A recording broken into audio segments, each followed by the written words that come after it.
வணக்கம் மக்களே, கர்நாடகா கோவில் சுற்றுலா சீரீஸில் இது 5th எபிசோடுங்க. போன வீடியோவில் தாய் மூகாம்பிகை அம்மன் கோவில், அப்புறம் ஸ்ருங்கேரி சாரதா கோவில் எல்லாம் தரிசனத்துக்கு பிறகு சாயந்தரமாக ஒரு நாள் போய் அன்னைக்கு நைட் தங்கக்கூடிய ஹோட்டலில் ரீச் ஆகிட்டோம். இது வரலும் பார்த்தோம் இல்லைங்களா.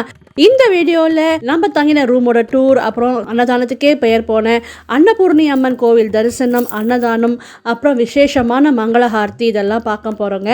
எப்பயும் போல் உங்களோட ஆதரவு கொடுத்து இந்த வீடியோவை ஃபுல்லாக பாருங்கள். வாங்க வீடியோக்குள்ளே போகலாம்.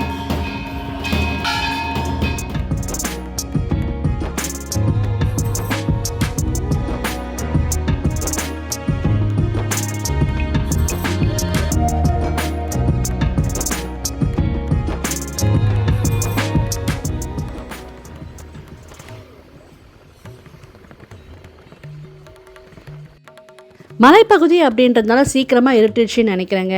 இப்போ மணி 6 இருக்குங்க.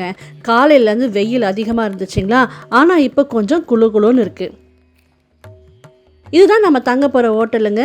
இந்த ஹோட்டலும் கோயில்கிட்டே இருக்குங்க. நம்ம ரூமோட சாவி வாங்கிட்டு லிஃப்ட் ஏறி வந்தாச்சு. இதுதான் நம்ம தங்க போகிற ரூமுங்க. ஏசி டபுள் பெட்ரூம் தான். வழக்கம் போல் ப்ரீமியமாக ரூம் அலாட் பண்ணியிருந்தாங்க நம்ம ஜிவி டூர் பிளானர்ஸ்.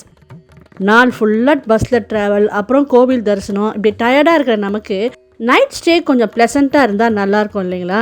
அதை ஃபுல்ஃபில் பண்ண நம்ம ஜிவி டூர் பிளானர்ஸுக்கு 5 ஸ்டார் ரேட்டிங்கே கொடுக்கலாம். இதுதாங்க நம்ம ரூமோட டூர். Room tour பார்த்துட்டிங்களா? சூப்பராக இருக்கு இல்லைங்க. அடுத்து உடனே நம்ம ரெஃப்ரெஷ் ஆகி கோயிலுக்கு கிளம்பியாச்சு. டயர்டாக இல்லையான்னு கேட்டிங்கன்னா அதெல்லாம் இல்லைங்க. கோவில்னு சொல்லிட்டா போதும் எனர்ஜி வந்துடும். நான் மட்டும் இல்லைங்க, நம்ம கூட வந்தவங்க எல்லாமே நடந்து போயிட்டுருக்காங்க பாருங்கள். நாங்களும் போய் ஜாயின் பண்ணிக்கிட்டோம். இந்த இடத்துல கோயிலோட டைமிங்ஸ் பார்த்துடலாங்களா. காலையில் மணி 6:30 மணி முதல் 9 மணி வரலுங்க. திரும்பவும் 11 மணிலேருந்து 2 மணி வரலும் இருக்குது. அப்புறம் இரவு 7 மணிலேருந்து 9:30 மணி வரலும் இருக்குங்க. ஒவ்வொரு க்ளோசிங் டைம்லேயும் மங்கள ஆரத்தின்னு சொல்லக்கூடிய விசேஷமான ஒரு பூஜை நடக்கும். எங்களுக்கு பாக்கியமாக இன்றைக்கி நைட்டு அந்த மங்கள ஆரத்தியும் நாங்கள் பார்த்தோங்க. இதுதான் கோயிலோட நுழைவாயில். இந்த வளைவில் அன்னபூர்ணி அம்மன் நடுவில் இருக்காங்க. 2 பக்கமும் லட்சுமி தேவியும் சரஸ்வதி தேவியும் இருக்காங்கங்க. இந்த வளைவை தாண்டி படிக்கட்டு ஏறி தான் நம்ம கோயிலுக்கு போகணும்.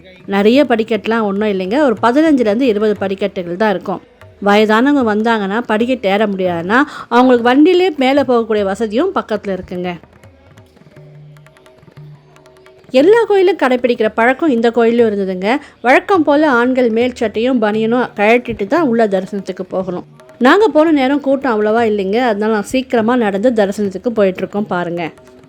நான் உடுப்பி கிருஷ்ணர் கோயிலே சொல்லியிருந்தேன் இல்லைங்களா. இந்த பக்கம் இருக்கிற கோயில்கள் எல்லாமே உள்ள மூலஸ்தானத்தில் இருக்கக்கூடிய சாமியை நம்ம வெளியிலேருந்து LED டிவியில் தரிசனம் பண்ணுறதுக்கான வசதிகள் செய்து கொடுத்துருக்குறாங்கன்னு.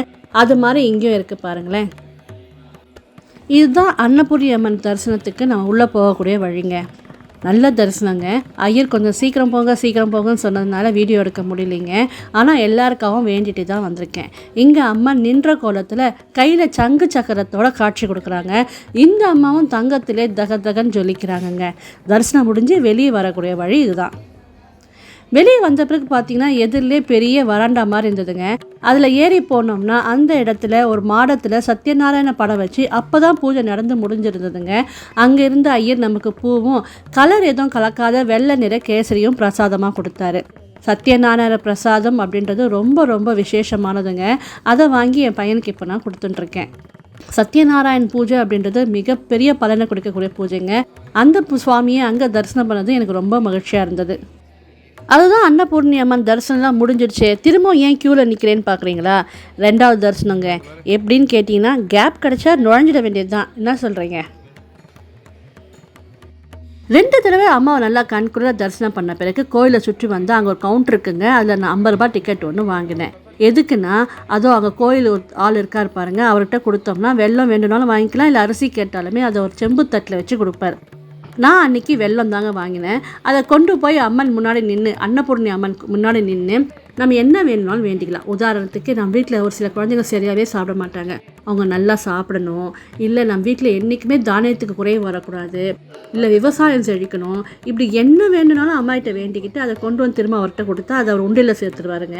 அப்புறம் அதை அவங்க அன்னதானத்தில் சேர்த்துருவாங்க. நம்மளால் ஏதோ அன்னதானத்துக்கு சிறு உதவி செய்த மாதிரியும் இருக்குங்க. திரும்பவும் அவர் ஒரு சின்ன பேக்கெட்டில் அரிசி கொடுக்குறாரு. அந்த அரிசியை வாங்கிட்டு வந்து நம்ம வீட்டில் இருக்கிற அரிசி இருக்கிற டப்பாவில் நம்ம போட்டு வச்சோம்னா நம்ம வீட்டில் என்றைக்குமே தானியத்துக்கு குறைவு இருக்காதுங்க. அதை நான் அன்றைக்கி வெல்லம் வாங்கி கொடுத்தேன். அது எனக்கு மனசுக்கு ரொம்ப நிம்மதியாக ஆசையாக இருந்தது. இப்போ மணி 9 இருக்கோங்க. அம்மன் தரிசனத்துக்கு பிறகு இவ்வளோ பேர் ஏன் நிற்கிறோம்னு கேட்டிங்கன்னா, விசேஷமான மங்கள ஆரத்தி பூஜை நடக்குதுங்க. அந்த தரிசனத்துக்காக தான் நிற்கிறோம். அதோ வரிசையாக விளக்குகள் எரியுது பாருங்கள். இப்போ நீங்கள் தரிசனம் பண்ணிக்கோங்க. பின்னாடி இதை பற்றி நான் விரிவாக சொல்கிறேன் உங்களுக்கு. நீங்களும் அப்படியே தரிசனம் பண்ணிக்கோங்க.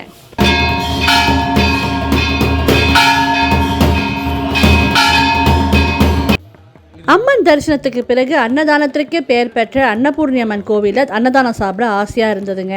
ஆனால் அதுக்கு முன்னாடி இரவு நட சாத்திரத்துக்கு முன்னாடி என்ன விசேஷ பூஜை இருக்குன்னு கேட்டபோது மங்கள ஆரத்தி பூஜைன்னு சொன்னாங்க. ஆமாங்க, நான் கூட பார்த்தேன். அதாவது அன்னபூர்ணி அம்மன் சன்னதிக்குள்ளே போகும்போது ஸ்டீலில் கைப்பிடி மாதிரி பா வடிவில் தடுப்பு மாதிரி இருக்கும் இல்லைங்களா, அது நிறைய பித்தளையில் குட்டி குட்டி விளக்குகள் இருந்ததுங்க. அதுவும் சுத்தமாக இருந்தது, பாதி எரிந்த திரிகளோடு இருந்தது, உபயோகத்தில் இருக்கிற மாதிரி இருந்தது. அப்போவே நினச்சேன், விளக்குகள் இருக்கே, விசேஷமாக ஏதாவது பூஜை இருக்கும்னு நினச்சேங்க. நினச்ச மாதிரி அந்த விளக்குகளை ஏற்றி அழகாக மங்கள ஆரத்தி பூஜை நடந்தது. அதுவும் முரசு கொட்டை கோயில் மணி சத்தத்தோடு அந்த பூஜையை பார்க்கும்போது உடம்பே சிலிர்த்துருச்சுங்க. பூஜை முடிஞ்ச பிறகு பசும்பாலை எல்லாருக்கும் பிரசாதமாக கொடுத்தாங்கங்க. குடித்த உடனே அன்னதானம் சாப்பிட ஸ்பீடாக நாங்கள் கிளம்பிட்டோம். மறுநாள் காலையிலையும் அன்னபூர்ணி அம்மனை தரிசனம் பண்ணுவாங்க. அப்போ உங்களுக்காக அம்மா வீடியோவும் எடுத்திருக்கோம். அப்புறம் அன்னதானம் கூடத்துக்கு போகிற வழிகள்லாம் தெளிவாக எடுத்திருக்கோங்க. அதனால் வீடியோவை ஸ்கிப் பண்ணாமல் ஃபுல்லாக பார்த்தீங்கன்னா நீங்கள் மிஸ் பண்ணாமல் பார்க்கலாம். இவ்வளோ நேரம் ஆகியும் அன்னதானம் கூட எவ்வளோ சுத்தமாக இருக்குது பாருங்களேன். காலையிலேருந்து எப்படியும் 500லேருந்து 1000 பேர் சாப்பிட்ருப்பாங்க இல்லைங்களா, ஆனாலும் எவ்வளோ சுத்தமாக வச்சுருக்காங்க பாருங்களேன். சாதம், சாம்பார், பருப்பு பாயாசம், புளியோதரை, திரும்பவும் சாதம், ரசம் கொடுத்தாங்க. அப்புறம் இரவு இவ்வளோ நேரம் ஆகியுமே மோர் கூட எல்லாருக்குமே கொடுத்தாங்க. இது மாதிரி ஒரு ஃபுல் மீல்ஸே அங்கே அன்னதானத்துக்கு சர்வ் பண்ணுறாங்கங்க. திருப்தியாக சாப்பிட்டோம் நாங்கள் 2 பேரும். மஞ்சள் பூசணிக்காய் போட்டால் சாம்பார் தாங்க. சாம்பார் தான் கொஞ்சம் தித்திப்பாக இருந்ததுங்க. சாம்பார் தான் தித்திப்பாக இருக்குன்னு பார்த்தா அடுத்து அவங்க சர்வ் பண்ண புளியோதரையும் கொஞ்சம் தித்திப்பாக தான் இருந்ததுங்க. அப்புறம் ரசமும் கொஞ்சம் தித்திப்பாக தான் இருந்தது. ஆனாலும் இது ஒரு எங்களுக்கு டிஃப்ரெண்ட்டான டேஸ்ட்டாக இருந்ததுனால வேஸ்ட் பண்ணாமல் சுத்தமாக க்ளீனாக சாப்பிட்டுட்டோங்க.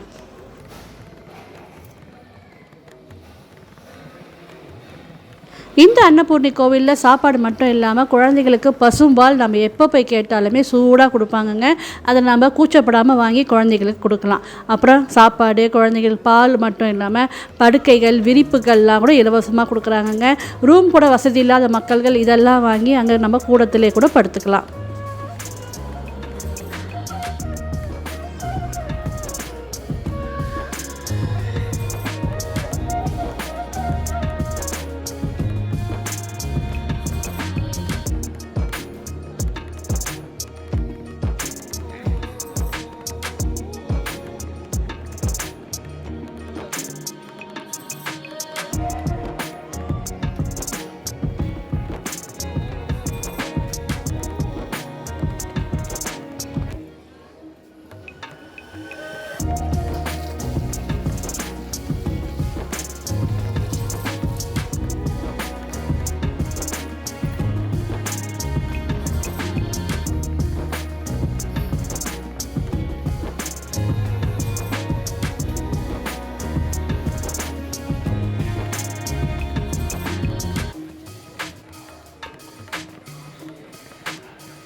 நம்மளை ரெகுலராக ஃபாலோ பண்ணுறவங்களுக்கெல்லாம் தெரியும், கோயிலுக்கு போகும்போது வாய்ப்பு கிடைச்சா அன்னதானத்தை மிஸ் பண்ணாமல் சாப்பிடுவோன்னு. இந்த ட்ரிப்பில் அதை மிஸ் பண்ணுறது ரொம்ப எனக்கு வருத்தமாக இருந்ததுங்க. அது மட்டும்தான் வருத்தமாக இருந்தது. டைமுக்கு ஜிவி டூர் பிளானர்ஸே நம்மளுக்கு ஃபுட்டும் சர்வ் பண்ணிடுறாங்களா, அதனால் அன்னதானம் சாப்பிடவே முடியலைங்க. உலகத்துக்கே படி இழக்கிற இந்த அன்னபூர்ணி அம்மன் கோயிலில் அந்த குறையும் நீங்கிடுச்சிங்க. அன்னதானம் சாப்பிட்டது மனசுக்கு ரொம்ப திருப்தியாக இருந்தது. நாளைக்கு காலையில் நிறைய டைம் இருக்குங்க. அதனால் காலையிலையும் அம்மாவை தரிசனம் பண்ணலான்னு முடிவு எடுத்திருக்கோம்.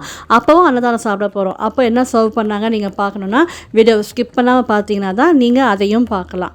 இப்போ அடுத்து நம்ம ஜிவி டூர் பிளானர்ஸில் என்ன சர்வ் பண்ணியிருந்தாங்கன்னு பார்க்கணும் இல்லைங்களா, உங்களுக்கு காட்டணும் அப்படின்றதுக்காக நாங்கள் ஒரே ஒரு பிளேட் மட்டும் வாங்கிட்டு வந்திருந்தோங்க. அன்றைக்கி சப்பாத்தி பன்னீர் பட்டர் மசாலாங்க. நாங்கள் கொஞ்சம் லேட்டாக போனதாலும் பன்னீர்லாம் காலி ஆகிட்டுச்சு. அப்புறம் கோபி மஞ்சூரியனும் இருந்தது. கொஞ்சமாக தாங்க வாங்கிட்டு வந்தோம். வேஸ்ட் பண்ணாமல் நாங்கள் 2 பேர் அதை சாப்பிட்ருவோம். இப்போ நல்லா ரெஸ்ட் எடுத்துகிட்டு நாளைக்கு காலைல பார்க்கலாமா. காலையில் சீக்கிரம் எழுந்து குளிச்சுட்டு கோயில் கிளம்பியாச்சுங்க. விடியற் காலையில் பனி மூட்டமாக எவ்வளோ அழகாக இருக்குது பாருங்களேன். நாம் ஏற்கனவே மலை மேலே தாங்க இருக்கோம். 831 அடி கடல் மட்டத்துலேருந்து உயரத்தில் இருக்கிறோம். ஆனால் இன்னும் நம்மளை சுற்றி எவ்வளோ பெரிய பெரிய உயரமான மலைகள் இருக்குது பாருங்கள். இதெல்லாம் காலையில் பார்க்குறதுக்கு அவ்வளோ அழகாக இருந்தது. அப்போ பார்த்தங்க பெங்களூர்லேருந்து டைரெக்டாகவே பஸ் வசதி இருக்குதுங்க. கோயில்கிட்டே வந்து நிற்கிறதுனால இந்த கோயிலுக்கு நமக்கு பஸ்ஸில் வரத்துக்கும் வசதியாகவே இருக்குங்க. இப்போ அன்னதான கூடத்துக்கு போகிறதுக்கான வழி பார்க்கலாங்களா? நேற்று நைட்டு கூட பார்த்தோம் இல்லைங்களா, அந்த நுழைவாயில். இந்த நுழைவாயிலை தாண்டி நம்ம படிக்கட்டு ஏறுறோம் இல்லைங்களா, அந்த படிக்கட்டில் ஒரு 10 படிக்கட்டு தாண்டி போனோம்னா லெஃப்ட் சைடில் வழி இருக்குங்க, அன்னதான கூடத்துக்கு போகிறதுக்கான வழி.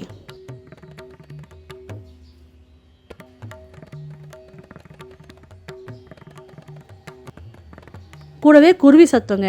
சென்னையில் பார்க்கவே முடியாத சிட்டுக்குருவி அங்கே நிறைய இருந்ததுங்க. கோயிலுக்குள்ளே அரிசிலாம் சிந்தி இருந்ததுங்களா, அதெல்லாம் சாப்பிட்றதுக்கு வேறு சிட்டுக்குருவிகளை நாங்கள் நேற்று நைட் நிறையா பார்த்தோம். இந்த அன்னபூர்ணியம்மன் கோயிலில் நமக்கு மட்டும் அன்னதானம் போடலைங்க, குருவிகளுக்கும் நல்லாவே சாப்பாடு கிடைக்கிது. கோயிலுக்குள்ளே போயிட்டு அம்மாவை தரிசனம் பண்ண பிறகு நம்ம திரும்ப அன்னதான கூடத்துக்கு வரலாங்க. காலையிலே கொஞ்சம் கூட்டமாக தாங்க இருந்தது. இருந்தாலும் கெடுபிடி அவ்வளோ இல்லாதனால எங்களால் வீடியோ ஷூட் பண்ண முடிஞ்சது. பாருங்கள், அதோ தூரத்தில் தெரியுறாங்க பாருங்கள் அன்னபூர்ணியம்மன். உயரமாக ஆள் உயரத்துக்கு தெரியுறாங்க பாருங்கள். ஒரு பீடத்து மேலே நிற்கிறதுனால அவ்வளோ உயரமாக தெரியுறாங்கங்க. நாகம் குடைப்பிடிக்க சங்கு சக்கரத்தோட தகன்னு ஜொலிக்கிற மாதிரி காட்சி கொடுக்குறாங்க பாருங்கள். நீங்களும் அப்படியே தரிசனம் பண்ணிக்கோங்க.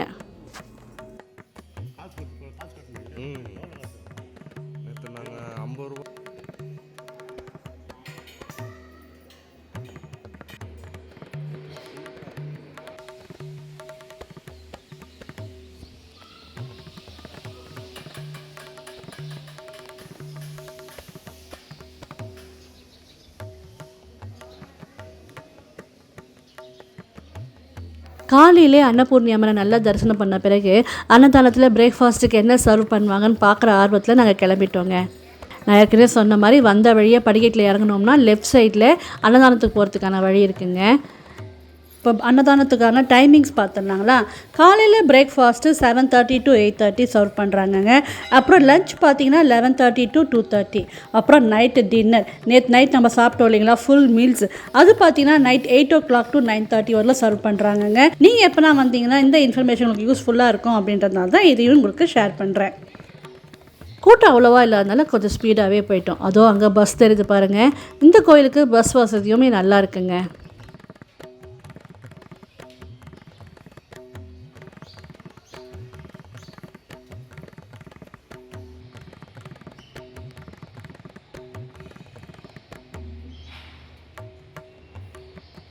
இடம் பிடிச்சி உட்காந்தவங்களா, அப்போ என்ன சர்வ் பண்ணுறாங்கன்னு பார்க்கலாம் வாங்க.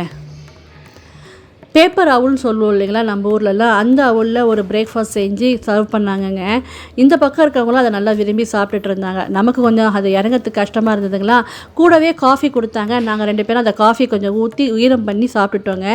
அங்கே சர்வ் பண்ணும்போது சொல்கிறாங்க, எவ்வளோ வேணுமோ கேட்டு வாங்கி சாப்பிடுங்க, ஆனால் வேஸ்ட் பண்ணக்கூடாது, வேஸ்ட் பண்ணால் அது பெரிய பாவம்னு சொல்கிறாங்கங்க. யாருன்னா கொஞ்சம் விட்டுட்டு போயிட்டாலும் அவங்கள கூப்பிட்டு உட்கார வச்சு சாப்பிடுங்கன்னு சொல்லி சாப்பிட வச்சு தாங்க அனுப்புகிறாங்க. இதெல்லாம் பார்க்குறதுக்கு ஒரு புது அனுபவமாக இருந்தது. அப்புறம் நம்ம அன்னதானம் சாப்பிட்றதுக்கு நுழையக்கூடிய வழியை பார்த்தோம் இல்லைங்களா, இது பார்த்திங்கன்னா நம்ம அன்னதானம் சாப்பிட்டுட்டு இறங்கி வரக்கூடிய வழிங்க.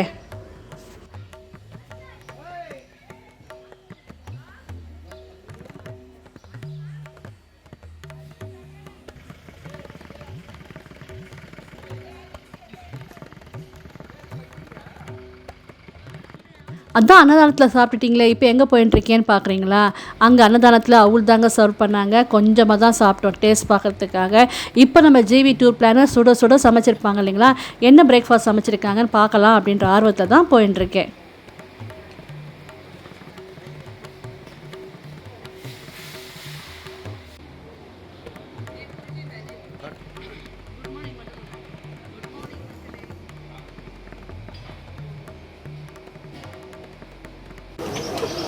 வணக்கம் மக்களே, இன்றைக்கி டே 3ங்க.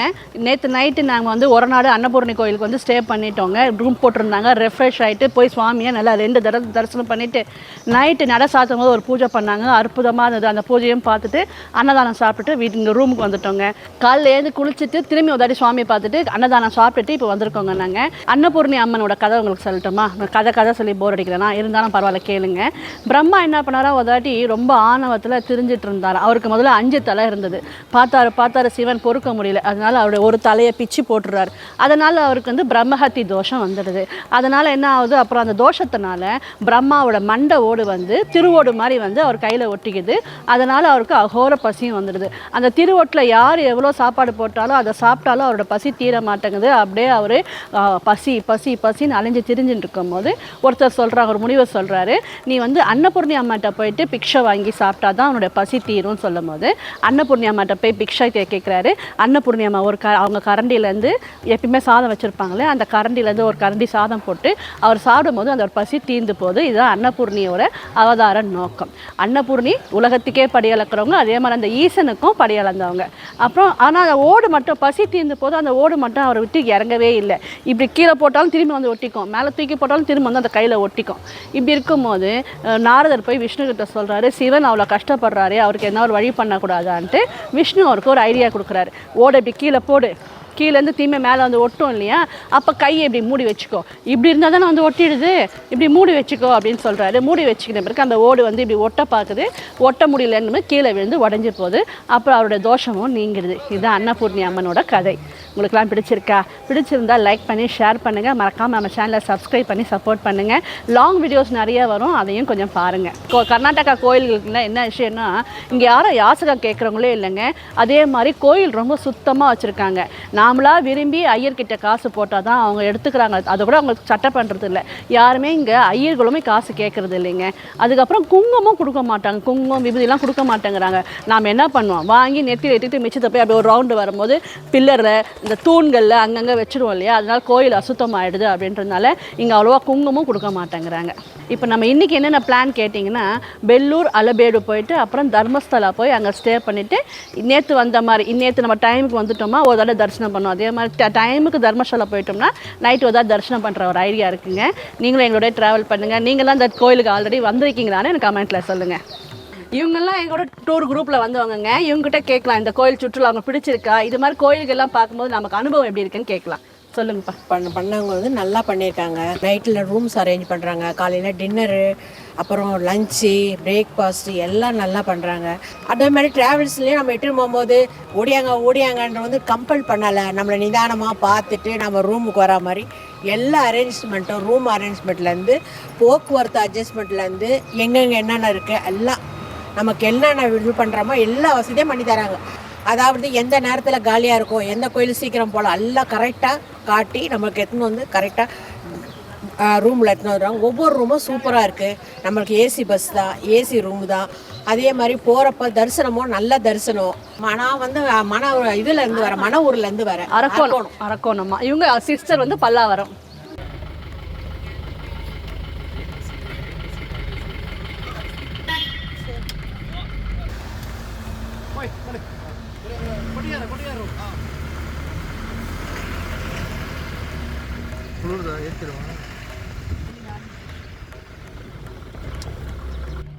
இந்த நதியின் பெயர் பார்த்திங்கன்னா பத்ரா நதி. இந்த நதிக்கரை ஓரத்தில் தான் நம்ம அன்னபூர்ணி அம்மன் குடிக்கொண்டிருக்காங்க.